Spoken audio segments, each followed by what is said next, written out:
السلام عليكم ورحمة الله وبركاته. طلاب الصف الأول الإعداد الأخبار، إن شاء الله تعالى النهاردة هناخد الدرس الأول من الوحدة الثالثة، هو درس المساحات.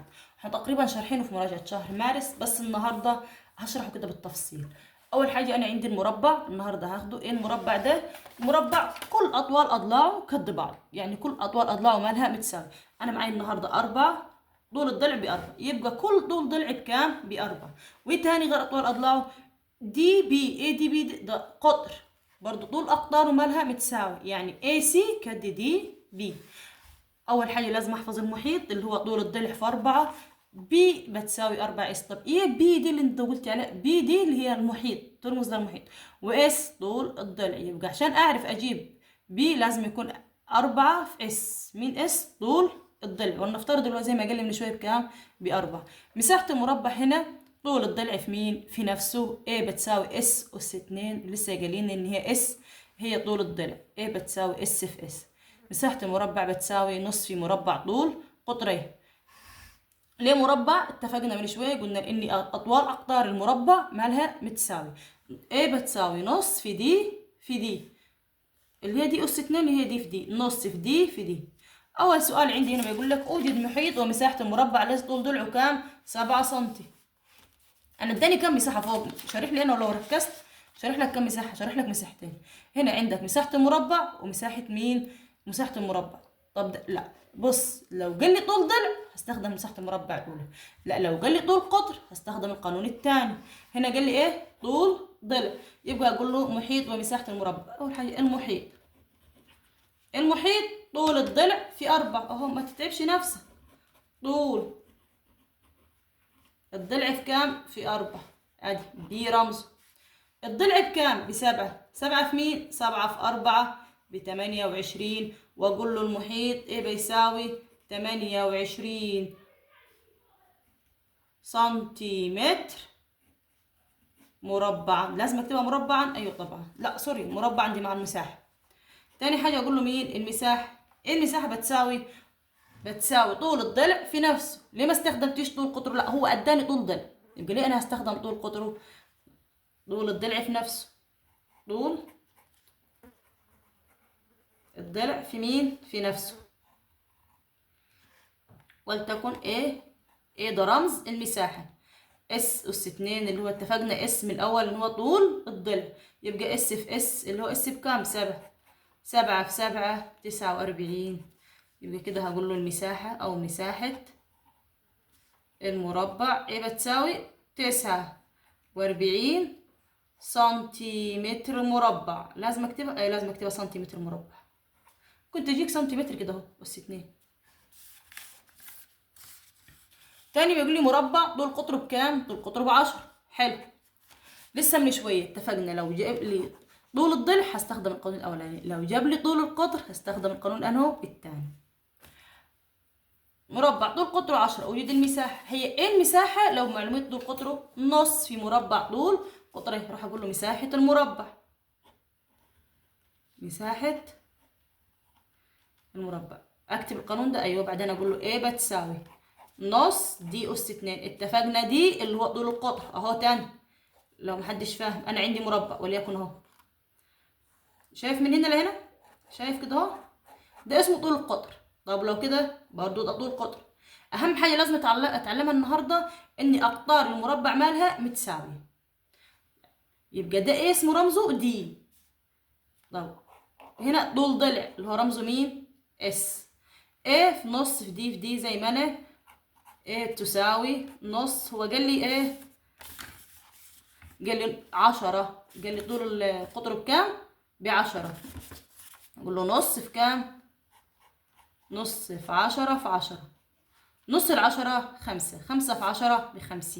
يبقى كده المساحة 50 سنتيمتر ايه؟ مربع. ودي أول صفحة. تعالى كده بينا على الصفحة الثانية ومكملين. اللهم صل على سيدنا محمد. يقول لي أوجد محيط ومساحة المربع الذي طول ضلعه 11 سنتي. حلو، زي ما لو قال لي محيط مساحة المربع طول ضلعه يبقى هستخدم المساحة اللي هي بمعلومية مين؟ طول الضلع. تعالى كده شوف محيط المربع ايه بيساوي. هروح اقول له المحيط طول الضلع في 4، انا كاتباه هنا اهو في القانون. طب بعدين هقول بي تساوي مين؟ بي دي اتفقنا رمز المحيط اول ما بدأنا الدرس. طول الضلع، هو الضلع بكام؟ اللي هو 4S، ادي 4 فيه، هو الضلع ب11 يعني 44 سنتيمتر بس.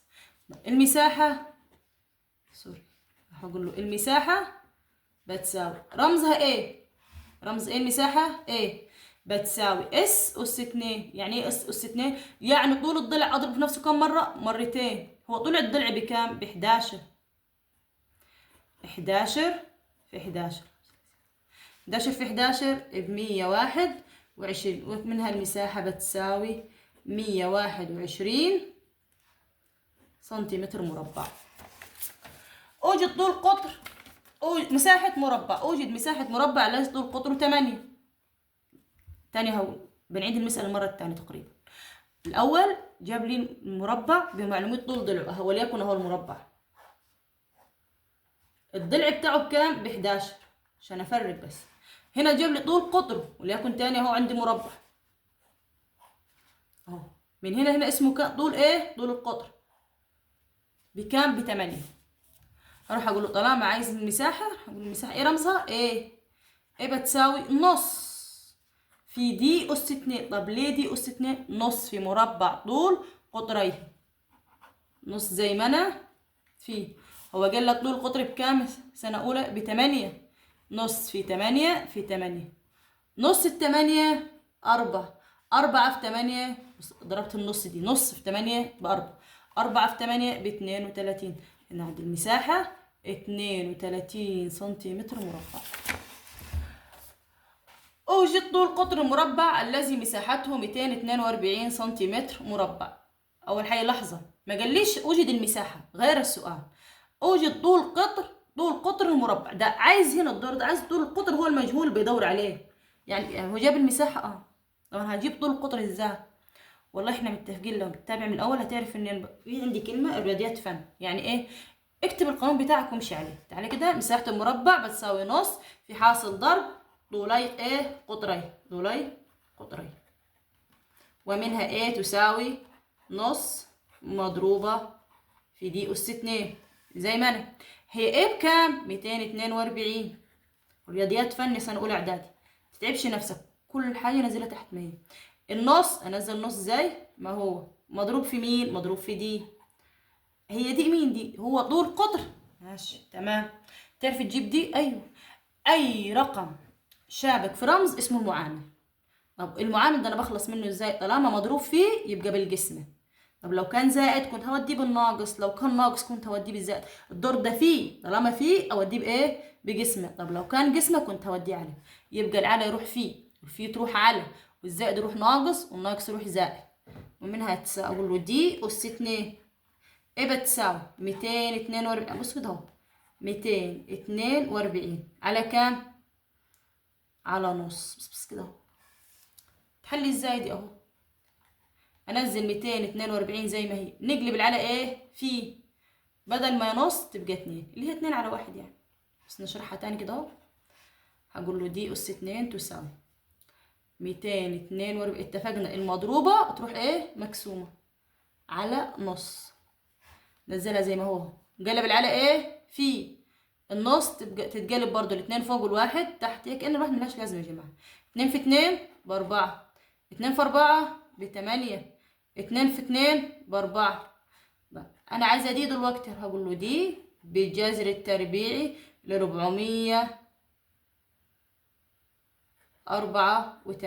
القى لها جذر؟ ايوه تلقى لها جذر. ومني هعرف قيمه مين؟ قيمه طول القطر، لازم القى لها جذر تربيعي.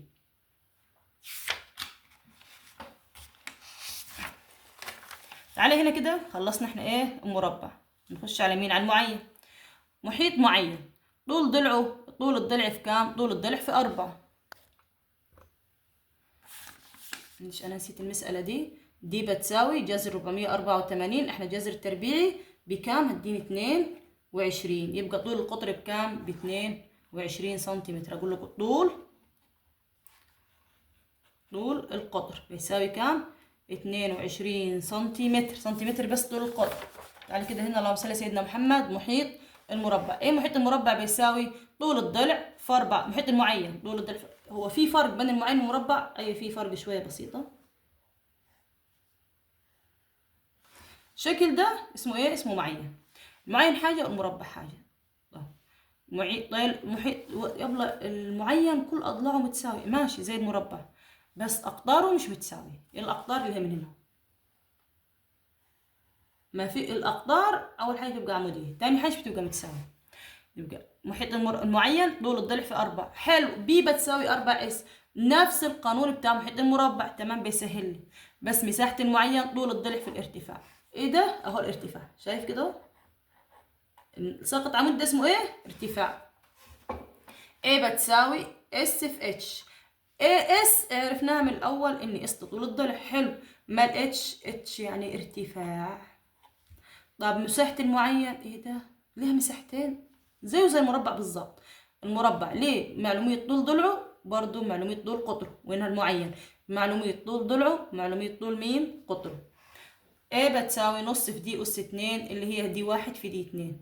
ليه مش دي أس 2؟ دي أس 2 كانت هناك في المربع. النهاردة دي 1 في دي 2. الفرق ان اتفقنا هناك في المربع اقطاره متساوية، اما هنا المعين اقطاره مالها مش متساوية.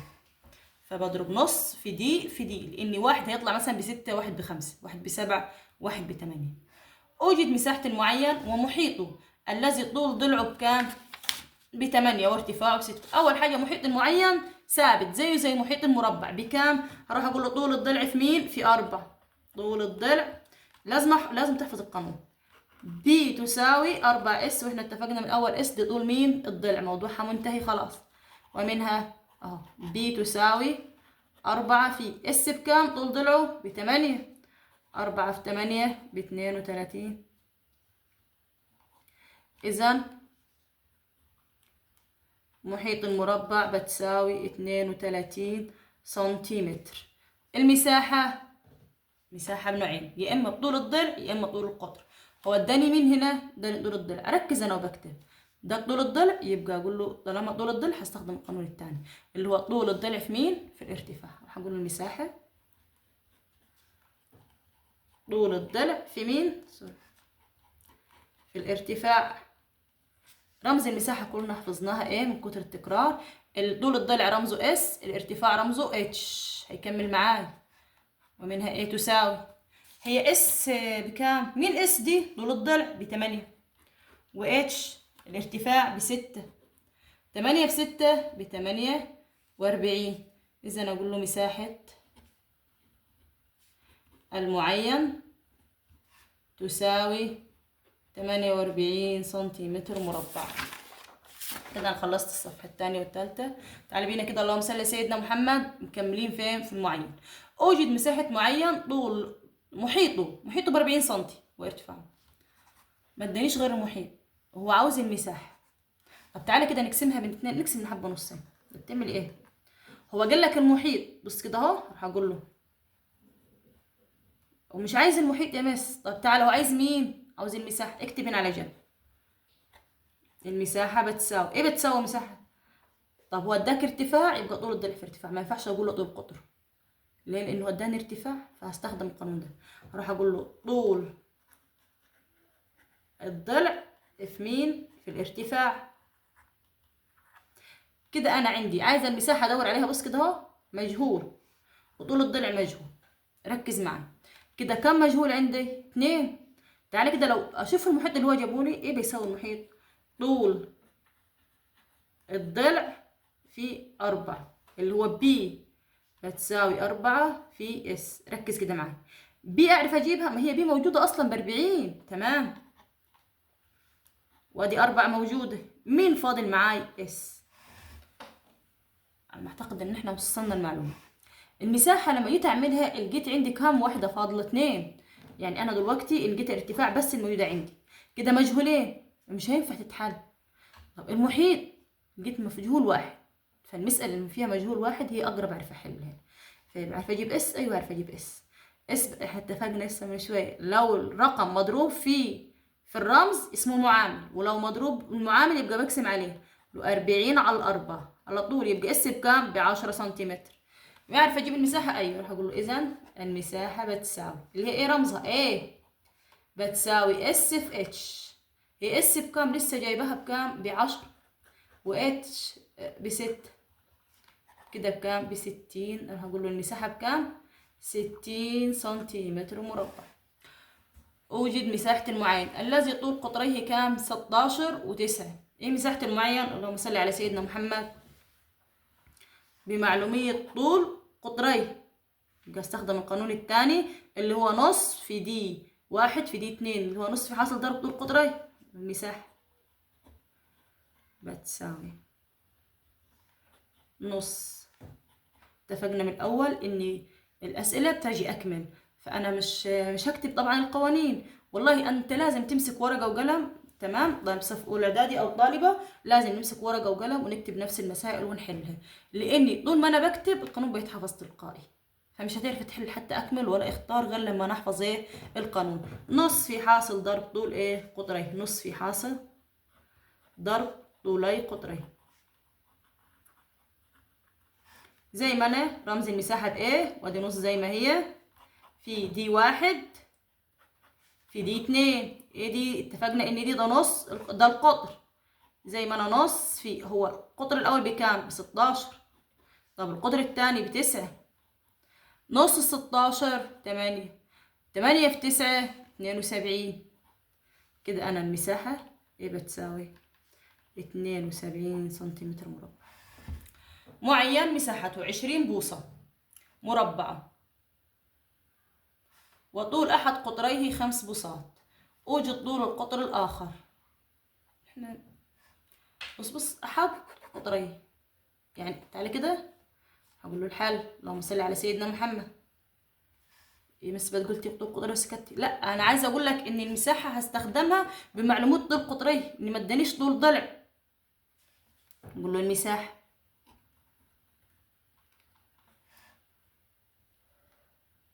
ايه المساحة؟ اللهم صل على سيدنا محمد بتساوي نص، نفس القانون كاتباها من شوية، نص في حاصل ضرب طول قطريه، حاصل ضرب ايه طولي قطريه. المساحة رمزها ايه؟ وادي نص زي ما هي. مين ضرب واحد؟ دي 1 مضروبة في دي أس 2. زي ما انا كده. اللهم صل على سيدنا محمد. هي ايه بكام؟ ب20.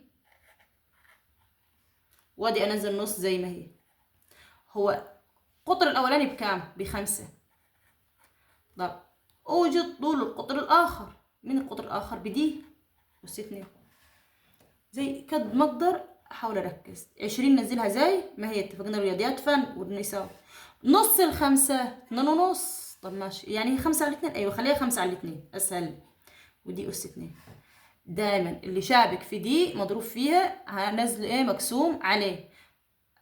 شابك في دي اسمه المعامل. دايما انا المعامل بتاع دي بتاع اكس بتاع ال بتاع اس، طالما المعامل شابك في حرف او رقم شابك في حرف اسمه معامل.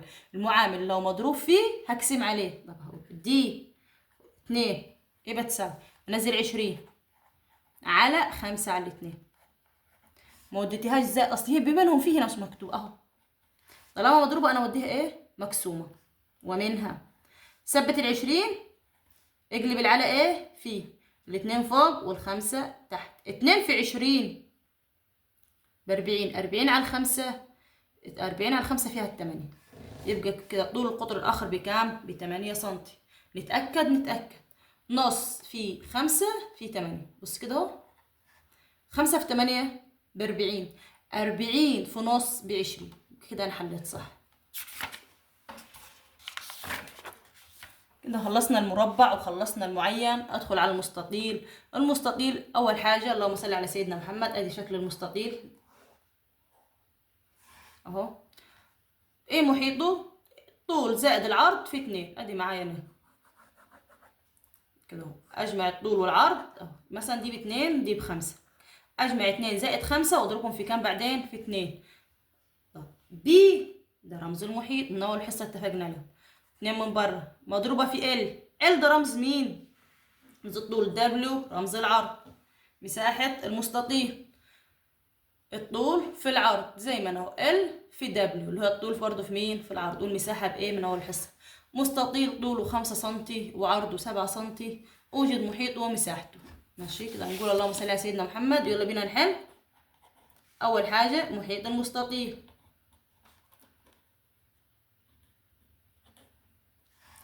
اللي هو ايه؟ بي. ايه بتساوي 2 في ال زائد دبليو.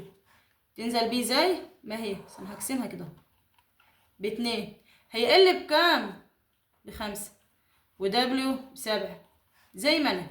بي بتساوي 2 مضروب 5 و7 12. 2 في 12 ب24. يبقى كده المحيط بكام؟ ب24. نقول له المحيط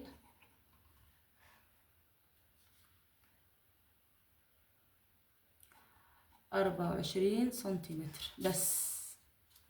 تعالى كده مساحة. مساحة رمزها ايه؟ واتفقنا من الأول الطول في العرض. ايه بتساوي 5 في 7 بكام؟ ب35. يا ريت كل مثال تجي على المستطيل والله. راح اقول له كده اهي مساحة المستطيل لازم اعملها بالمربع، لازم 35 سنتيمتر مربع. الحمد لله. تعالى كده تابع المستطيل ايهم اكبر طول. طول مستطيل مساحته 36 سنتي مربع. لاحظ كده هو بيقول لك المساحة هنا وعرضه 4 سنتي. ام طول قطر مربع. لحظة، اللهم صل على سيدنا محمد قبل ما اكمل. هو بيسألك ايهم اكبر طول كده. انا هدور على مين او هبحث على مين؟ هبحث على الطول. يا اما هتبحث على طول مستطيل يا اما هتبحث على طول القطر. ركز، يا اما هنبحث على طول مستطيل يا اما هنبحث على طول ايه؟ القطر. كده اهو يا جماعة. انا عندي مستطيل انا بدور على الطول بتاعه. العرض ب4، الطول مش عارفينه بكام. المساحة جابها لي جاهزة اقول له شكرا. يا اما عاوز مربع، ادي المربع برضو اهو بيدور على طول قطر. انا ركز، ما هو مش ما قالكاش ارسم، انا بحاول افهمك اسرع. راح اقول له ايه؟ هو اداني الدلاله مين؟ المساحه. لو مركزين الرياضيات ايه؟ الرياضيات فن. تعالى كده مساحه المستطيل. واحد شاطر يقول لي لا ما انا حفظت خلاص. ايه بتساوي ال في دبليو. بارك الله فيك. ايه لا سوري، شيل ايه حط مكانها المساحه بكام؟ ب36. تساوي العرض ب4. الناقصه ال كده بدور عليه. ماشي. بقول له ال بتساوي 36 على 4. فيها الكام؟ فيها 9. كده طول المستطيل هنا بكام؟ ب9. تعالى هنا. طول قطر مربع مساحته 72. اهو مربع مساحة المربع. انا بمشي ورا اللي قال لي. هو قال لي هنا مساحته يبقى مساحة مين؟ المستطيل. وهنا قال لي مربع مساحة يبقى مساحة مين؟ المربع. ايه تساوي بكام؟ هو المربع له قانونين صح؟ اركز شويه. هو اما طول الضلع في نفسه يا اما نص في دي اس 2. طب ماشي، هو مش ده اللي قال لي طول قطر؟ يبقى نص دي اس 2. نص في دي اس 2. ليه يا مس دي اس 2؟ اتفقنا ان المربع مال انصاف اقداره متساوي. لو ده ب7 يبقى ده بكام؟ ب7. زي ما انا. لا مساحته بكام؟ ب72. هقول له 72 تساوي نص زي ما هي في دي أس 2 لما أدور عليه. اللهم صل على سيدنا محمد. أقول له 72 على نص. ومنها دي أس 2 تساوي 72 في 2. لسه شرحنا من شوية. نقلب العلى في الاتنين تطلع فوق والواحد تحته ملهاش لازمة. بقت 72 في 2 ب144. واروح أقول له دي بتساوي جذر 144. انت عملتيها ازاي؟ 144. 2 في 2 ب4. 2 في 7 ب14. ومنها دي بتساوي كام؟ 12. يبقى انه اكبر طول؟ هقول له اكبر طول مين؟ اللهم صل على سيدنا محمد. المربع طوله اكبر. يبقى مين اكبر طول؟ اقول له المربع اكبر طول. ليه؟ لان المربع ب12 والمستطيل بكام؟ ب9. هنا بيقول لي اوجد مساحة المستطيل الذي طوله 5 سنتيمتر وعرضه كام؟ 6 سنتي. تساوي ايه المساحة بتساوي؟ رمزها ايه؟ ال في دبليو.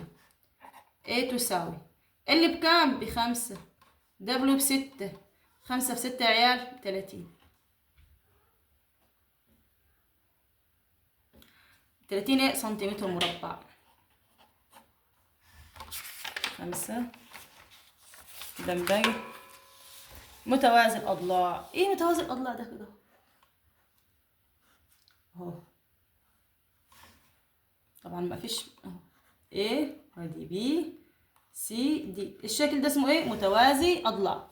ايه محيط متوازي الاضلاع؟ هقول له طول المجموع طولي القاعدتين في 2. ليه؟ بص هنا ما نفترض ب7، طول الضلع ب7، يبقى طول الضلع المقابل ليه بكام؟ ب7. ان كل ضلعين متقابلين مالهم متوازيين، وايه تاني؟ متساويين في القياس. طب لو طول الضلع ده ب8 يبقى طول الضلع هنا برضو بكام؟ ب8. طول مجموع طولي القاعدتين مضروبة في 2. مساحة متوازي الأضلاع طول القاعدة في الارتفاع، مش أي ارتفاع. لحظة كده، مش هنا عندي قاعدة، ركز، عارف الارتفاع اللي ساقط عليه هو ده اللي هيتضرب فيه. طب أنا هنا عندي قاعدة، لو عندي القاعدة دي ما ينفعش أضربها في الارتفاع ده. بيقول لك الارتفاع المناظر له، يعني لازم الارتفاع اللي ساقط عليه، بص أهو أنزل عليها ارتفاع. مساحة متوازي الأضلاع هقول له طول القاعدة في مين؟ في الارتفاع المناظر له، اللي هي A بتساوي، اتفقنا خلاص، مساحة القاعدة B طول القاعدة في H، من الأول متفقين خلاص إن H دي مين؟ دي الارتفاع. متوازي أضلاع طول قاعدته 6 وارتفاعه 5. أوجد المساحة. أقول له اللهم صل على سيدنا محمد. مساحة متوازي الأضلاع. إيه المساحة؟ رمزها إيه؟ طب اللهم صل على سيدنا محمد. لسه ماخدين ايه المساحة؟ بي في اتش، ارتفاع مناظر له، اهم حاجة يعني مناظر له. لو القاعدة اهو مثلا، الرسمة هنا هفضل القاعدة ب6 اهو، الارتفاع ده مش تبعي. ازاي؟ على فكرة هو ممكن يجيك رسمة بس الارتفاع اللي يسقط عليه هو اللي تبعي، يبقى الارتفاع ده هو اللي يقصد بيه ب5، اما ده مش تبعي. مين؟ هقول له بي في اتش. A تساوي 6 في 5 بكام؟ ب30. يبقى كده المساحة، مساحة متوازي الأضلاع بتساوي كام؟ 30 سنتيمتر ايه مربع. متوازي أضلاع مساحته 30 سنتيمتر. لحظة كده اهو، أركز في الكلمة اللي بيقولها لي، بيقول لي مساحته، يعني احنا مش هندور على المساحة أو مش هنجيبها. حلو. وطول قاعدته 6. أوجد الارتفاع المناظر لهذه القاعدة. الرياضيات فن، افتكر الكلمة دي. هو قال لك مساحة، اكتب له حل سهلة. مساحة متوازي الأضلاع، نفتكر كده مع بعض ايه بتساوي؟ طول القاعدة في الارتفاع، تمام، طول القاعدة في ايه؟ في الارتفاع. طب ايه تاني؟ اللهم صل على سيدنا محمد. ايه مساحة متوازي الأضلاع؟ ايه المساحة؟ بايه؟ من القاعدة بي يبقى في الارتفاع اتش. هي ايه بكام؟ ايه ب30. بي ب6، مجبتش حاجة من بيتنا والله. اتش بيدور عليه، هو عاوز الارتفاع، نقول له في اتش. ومنها اتش بتساوي دايما الستة لو مضروبة في الاتش المعامل بتاعها تجي ايه؟ مقسومة. اتش بتساوي 30 على 6 بتديني كام؟ بتديني 5. يبقى كده الارتفاع 5 سنتيمتر. كده اللهم صل على سيدنا محمد. المثلث هو محيط المثلث مجموع أطوال أضلاع. كلنا طبعا عارفين ايه شكل المثلث اهو، مجموع أطوال أضلاع. مثلا دي ب5، هنا ب7، ب6. عشان اجيب المحيط اجمعهم كله. عايزه اجيب المساحه، نص طول القاعده في الارتفاع. من طول القاعده؟ نفترض ان القاعده هنا 7 ادي. ليه؟ عشان الارتفاع سقط عليه. طب بص كده اهو، ركز معايا. هنا جه عمودي، عارف العمودي ده اصلا يبقى هو ده الارتفاع ودي القاعده اللي سقط عليه.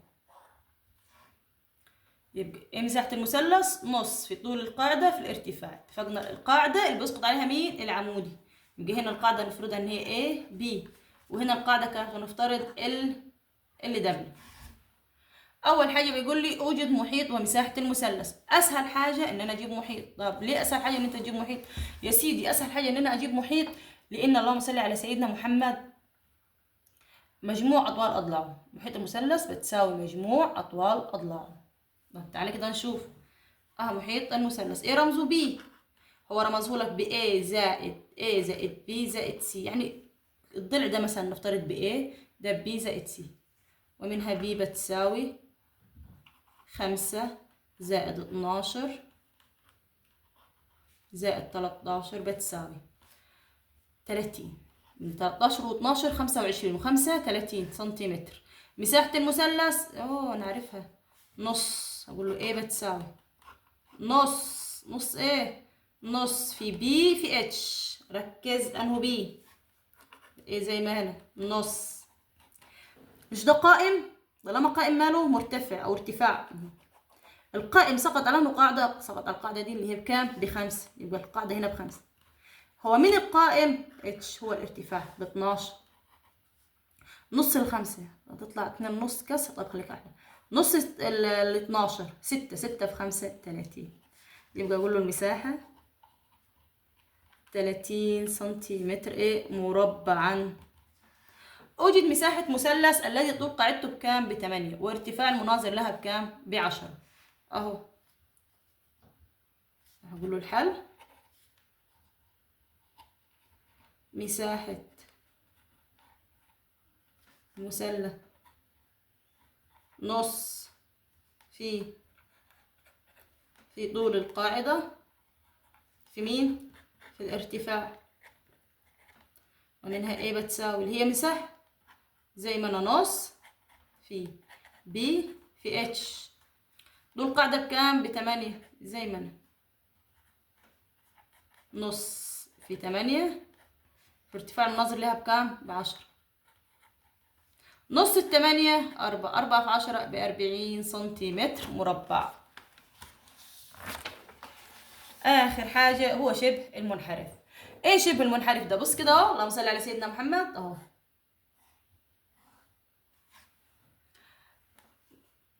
كل ضلعين متقابلين مالهم متوازيين. مساحته نص مجموع طولي القاعدتين متوازيين في الارتفاع. بص القاعدة دي قاعدة، ولنفترضها ان هي AB، وهنا CD قاعدة وAB قاعدة. علشان اعرف اجيب المساحة، اول حاجة نجمع القاعدتين، ونفرض ان هنا ب5 مثلا وهنا ب7، نجمعهم ونضربهم في نص. 5 في 7 12، نص ال12 6، بعدين اضربهم في الارتفاع. ايه الارتفاع؟ اهو مثلا لساقط كده عمودي هو ارتفاع. يبقى هنا نص في بي. احنا خلاص اتفقنا من اول مثلث ان البي معناها قاعدة. بي زائد بي واحد هي بي واحد زائد بي 2 مضروبة في مين؟ في اتش. مين اتش؟ ارتفاع. طب لو انا عايزة طول القاعدة المتوسطة، بص اهو ايه المتوسطة دي اهي، تعالى كده.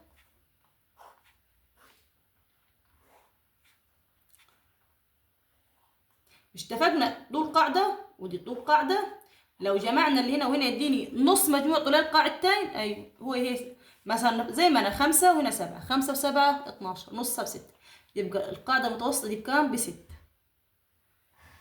تعالى اول سؤال شبه منحرف. طول قاعدته المتوازيتين 11 و7. مين المتوازيتين؟ اتفقنا اهو القاعدة اللي فوق والقاعدة اللي تحت. واحدة ب11، اللي تحت ب11 طبعا، والفوق ب7.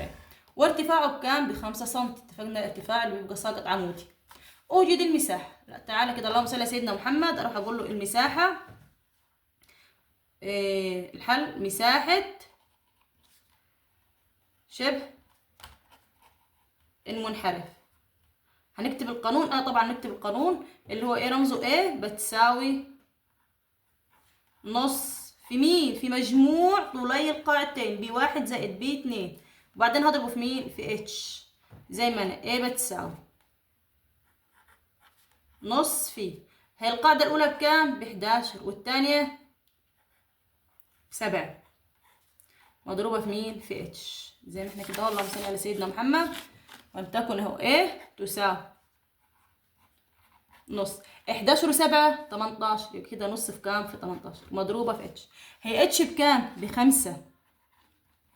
نص ال 18 9، 9 في 5 45. يبقى كده مساحة شبه المنحرف 45 سنتيمتر مربعا. متنساش المساحة دايما بالسنتيمتر مربع. كاملين. شبه منحرف مساحته 175 متر مربع، وطول قاعدتين متوازيتين 14 و21. اوجد ارتفاعه. الرياضيات فن، ماشيين على نفس القانون. هقول له الحل. المساحة بتساوي ايه اهو، لسه حالينه من شوية، نص في B1 زائد B2. هضربها في مين؟ هضربها في اتش. هو بيدور على اتش، ايوه بيدور على اتش. طب هي ايه بكام؟ 175. خليك معاي، اللهم صل على سيدنا محمد. تساوي نص زي ما هي B1 بكام؟ ب14، وB2 ب21. 21 زائد 14 مضروبة في اتش. 175 نص في كام؟ 11 21 و14 35. 35 في اتش، منها 175 بتساوي نص ال 35. نص ال 35 17 ونص. طب 17 ونص شابكة في اتش او مضروبة فيها، ايوه يبقى منها اتش تساوي، طالما مضروبة فيها نزل 17 ونص فين؟ من مقام 175. نفس الرقم بس هنا علامة 10، يبقى بتساوي 10. يبقى اتش الارتفاع بكام؟ ب10 سم. راح اقول له الارتفاع بتساوي 10 سنتيمتر مربع. واحد تاني يقول لي دي جات لي اكمل يا مس. طب سريع كده اهو، 14 21 35. نص ال 35 بسرعه كده عايز نفهم.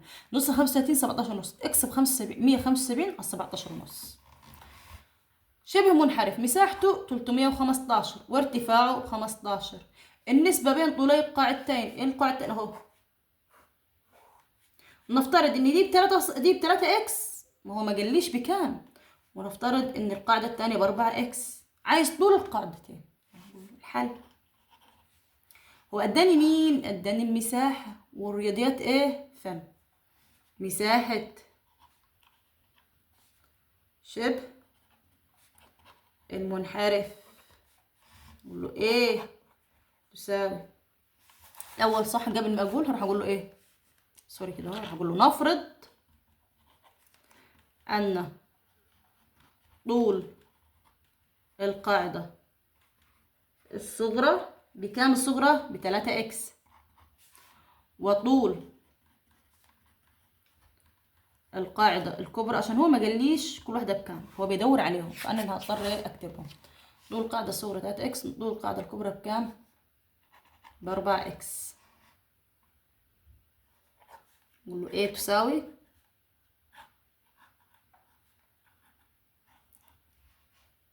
نص في، اللهم صل على سيدنا محمد، نص في كام؟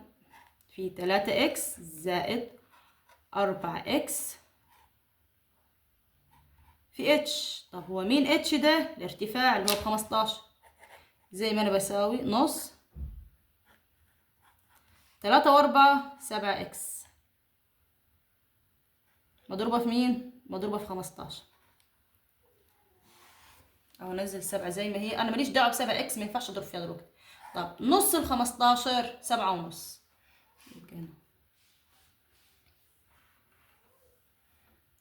بس كده الاول ايه بكام؟ 315 بتساوي 7 ونص مضروبة في 7 اكس. ما ينفعش العب في 7 اكس خالص.